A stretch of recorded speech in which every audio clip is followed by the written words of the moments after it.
Assalamualaikum warahmatullahi wabarakatuh. Saya Zana binti Abdul Kadir, nombor matrik S61549. Saya ingin membentangkan konservasi iaitu tempat bersejarah di Terengganu.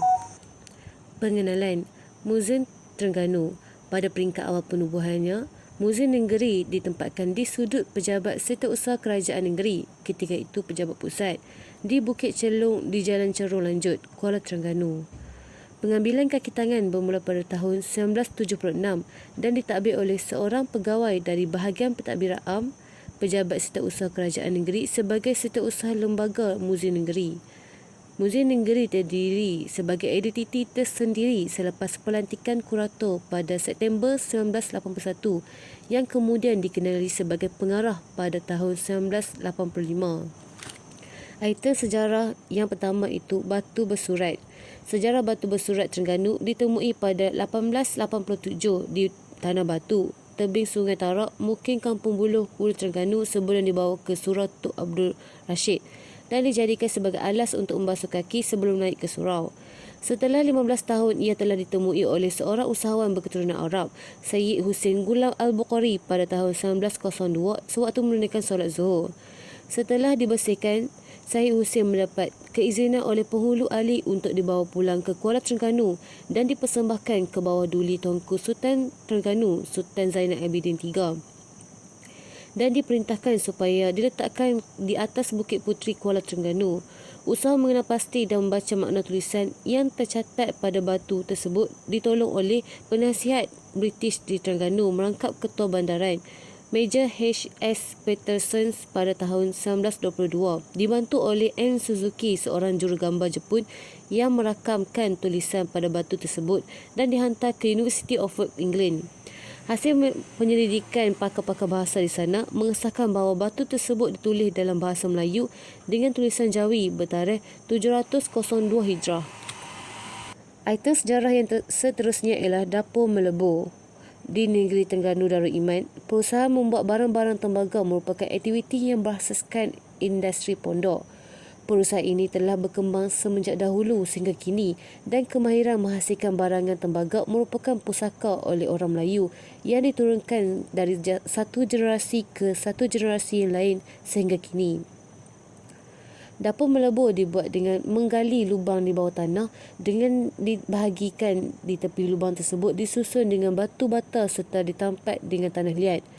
Proses penghasilan barangan tembaga dimulai dengan meletakkan acuan tersebut di atas menutup bagi mencairkan lilin.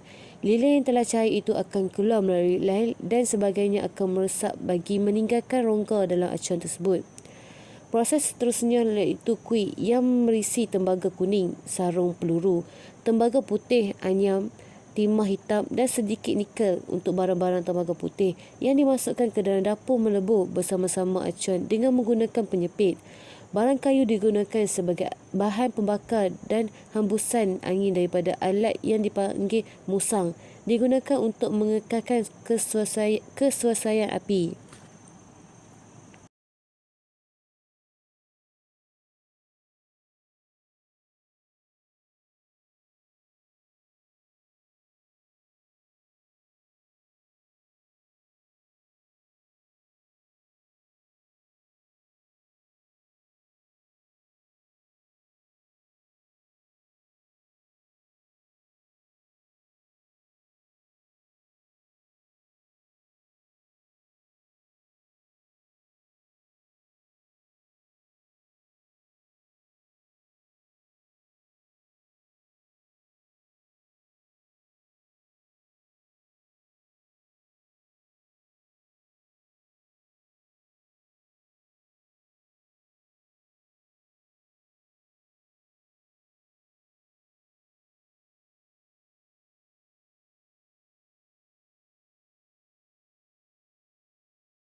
Seterusnya, seni ukiran. Seni yang menghasilkan ukiran pada kayu atau papan menggunakan teknik mengukir dengan bantuan alat ukir adalah sebahagian daripada kesenian Melayu yang paling agung. Seni ukir dapat ditafsirkan kepada bentuk kerja tangan yang dihasilkan, iaitu dari seni mengobek permukaan papan atau bongkah kayu bagi mencorakkan satu motif yang diilhamkan di atas kehendak manusia dengan pelbagai tujuan. Perkataan ukir membawa pengertian lukisan yang dibuat dengan memahat pada bahagian yang dihias. Ciri ukiran akan terhasil melalui teknik tertentu seperti terdapat dalam ukiran terbenam, ukiran timbul dan ukiran timbus. Motif dalam seni ukiran Melayu merupakan suatu perhiasan yang diukir dalam 2 atau 3 dimensi, kemudian disusun dan diubah rapi untuk membentuk pola-pola dan corak-corak hiasan tertentu. Seterusnya, alatan muzik iaitu gemilan. Gemilan Terengganu merupakan tradisi istana kerana kewujudan di semenanjung tanah Melayu dan ditempatkan asalnya di Kepulauan Rio Lingga, berkembang dan mekar di istana-istana. Gemilan Terengganu jika dilihat dari sudut persejarahan bolehlah digolongkan dalam tradisi Melayu atau gemilan Melayu. Jika dilihat dari asal-usul gemilan, ianya merupakan muzik yang berasal dari tanah Jawa. Perkataan gemilan itu sendiri adalah merupakan berasal dari perkataan Jawa iaitu gamil. Gamil bermaksud memukul atau tukul, sejenis alat pemukul. Maka bergamil bermaksud memainkan sejenis alat-alat muzik yang dipukul, dipalu atau ditabuh. Di Malaysia, gemilan merujuk kepada suatu jenis ensemble yang terdiri daripada alat-alat yang dipalu dan dikenali sebagai alat-alat gemilan. Ini bermaksud alat-alat muzik yang ditiup atau digesek seperti seruling dan rebab yang tidak dikira sebagai ensemble gemilan Melayu ataupun ianya mungkin boleh dimainkan bersama alat-alat gemilan. Seterusnya, permainan tradisional. Permainan tradisional terdiri daripada 20 jenis permainan yang dimainkan oleh masyarakat Melayu pada negara ini. Lebih daripada 100 permainan dimainkan oleh masyarakat di Terengganu. Walau bagaimanapun, hanya sebahagian masih dimainkan, selebihnya sudah hampir dilupakan. Secara umumnya, permainan dibahagikan kepada 2 kategori iaitu permainan laman dan permainan anjung. Congkak. Perkataan congkak sesuai dengan kaedah bermain memerlukan kepintaran pemain mencongkak dan mengelak daripada mati. Pada awalnya, congkak digali di atas permukaan tanah, sementara buah congkak menggunakan batu-batu kecil, biji getah serta biji gorek. Item sejarah pending. Pending merupakan sejenis perhiasan yang digunakan untuk mengancing tali pinggang. Kebiasaannya ia dipakai sebagai pakaian istiadat oleh kaum lelaki dan juga kaum wanita. Bagi kaum lelaki, ia sering dijadikan alat pengikat kain. Pending sengaja dibiarkan terdedah bertujuan untuk menampakkan keindahannya. Pending diperbuat daripada bahan-bahan berharga seperti emas, perak, suasa dan tembaga. Pending raja atau kerabat diraja diperbuat daripada emas ataupun suasa dan dihiasi dengan permata delima yang berwarna-warni. Pending yang dipakai oleh YDMM Seri Paduka Baginda yang di-Pertuan Agong diperbuat daripada emas tulen dan dihias dengan 11 biji batu permata berwarna merah dan di bahagian tengahnya dihiasi dengan ukiran lambang kerajaan persekutuan. Pemakaian pending bukan sahaja terhad kepada kaum wanita Melayu, malah ia juga digunakan oleh kaum Hindia, Cina serta Iban. Itu sejarah keris. Keris merupakan sejenis senjata pendek kebangsaan Melayu turun-temurun yang digunakan sejak lebih daripada 600 tahun yang lalu. Keris bukan sahaja digunakan sebagai senjata untuk mempertahankan diri dari serangan musuh dan dijadikan sebagai alat kebesaran kerajaan, tapi juga disanjung tinggi dan sering dikaitkan dengan kesaktian dan keistimewaan yang luar biasa. Misalnya terbang sendiri mencari musuh atau boleh membunuh musuh dengan menikam bekas tapak kaki orang berkenaan. Keris terbahagi kepada 3 bahagian iaitu mata, hulu dan sarung. Mata keris dibuat daripada beberapa lapisan besi yang berlainan jenis dan mempunyai bilangan lok yang tertentu atau lurus sahaja. Ciri inilah yang membezakan di antara keris-keris tersebut dan mempunyai nama-nama yang tentu seperti keris Majapahit, Pekakak, Bugis Jawa, Mudara dan sebagainya.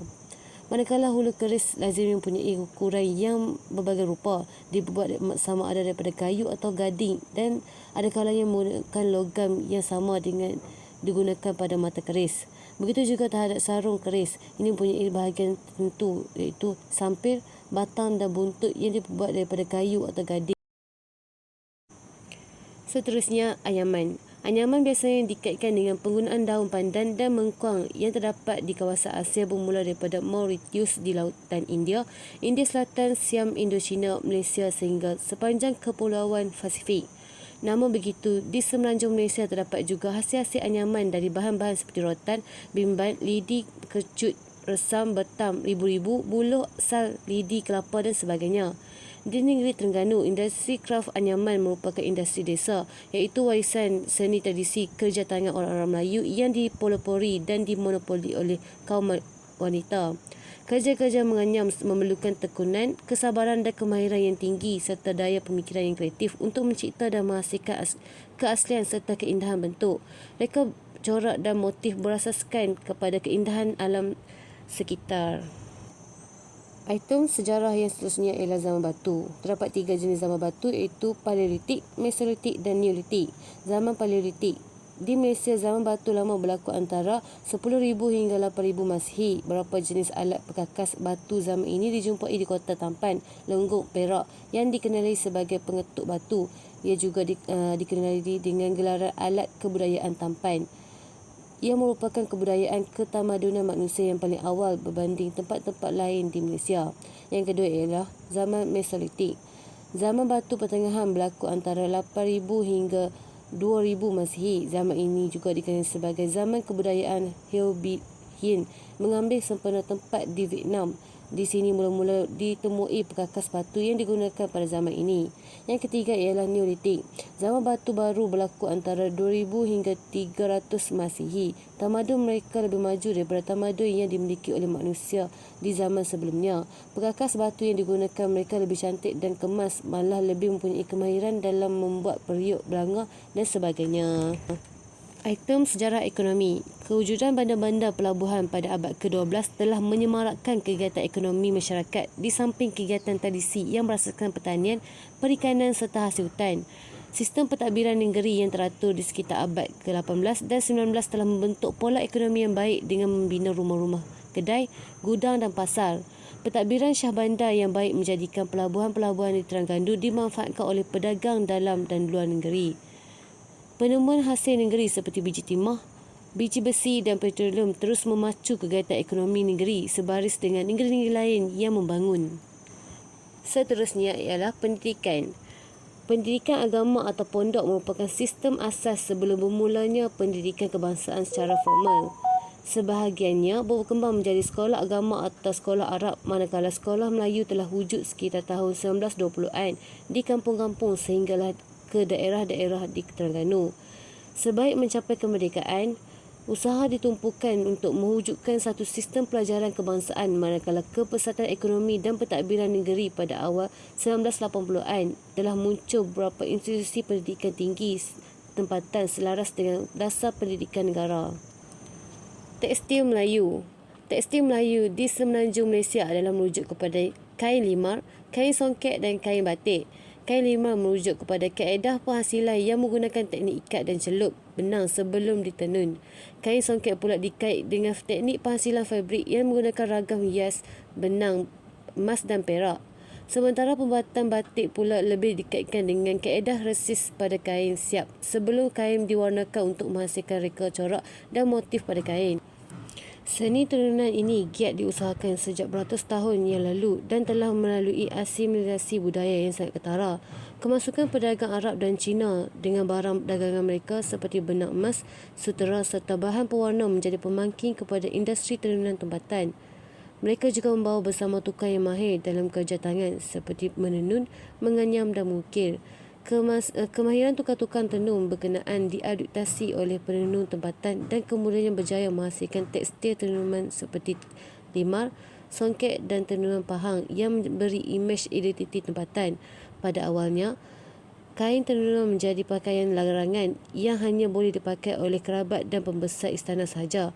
Namun kini kain tenunan telah diberi sentuhan inovasi dan sesuai dipakai oleh semua lapisan masyarakat. Sekian serba sedikit yang dapat saya kongsikan tentang Muzium Terengganu berkenaan dengan barang-barang yang bersejarah di Muzium Terengganu. Terima kasih. Assalamualaikum.